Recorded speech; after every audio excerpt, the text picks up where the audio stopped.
Hey everyone, welcome back. In this hands-on video, I'll show you how to set up and use guided access on your iPhone and iPad. Guided access is a fantastic feature that keeps your iPhone or iPad focused on a single app, ideal for kids or when you want to lock access to other parts of your device. That's it, let's get started.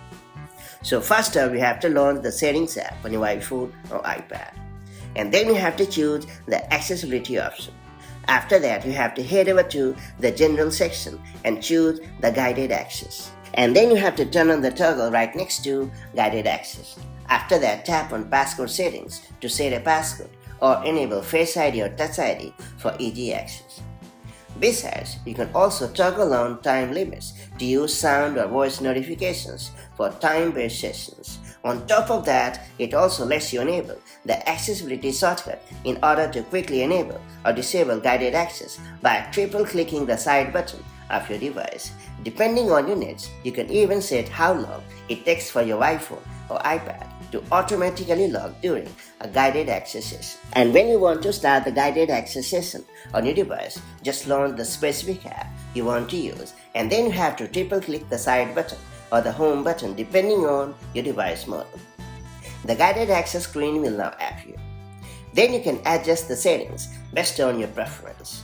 Tap on options to allow or disallow features like volume buttons, motion, or touch input.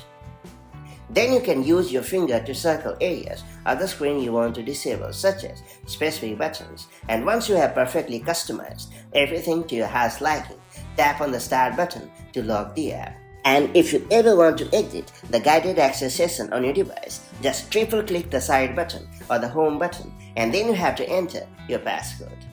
After that, you have to tap on the End option. This will restore full functionality to your device, and that's pretty much it. Guided access is particularly useful for limiting distractions, maintaining focus, or providing a safe app experience for children. So whether it's for work, learning, or leisure, guided access ensures your device stays right where you need it. And that's pretty much it. If you found this video helpful, make sure to like and share it. And I'll catch you up in the next one with more such handy iPhone and iPad tips and tricks. Take care. Bye-bye.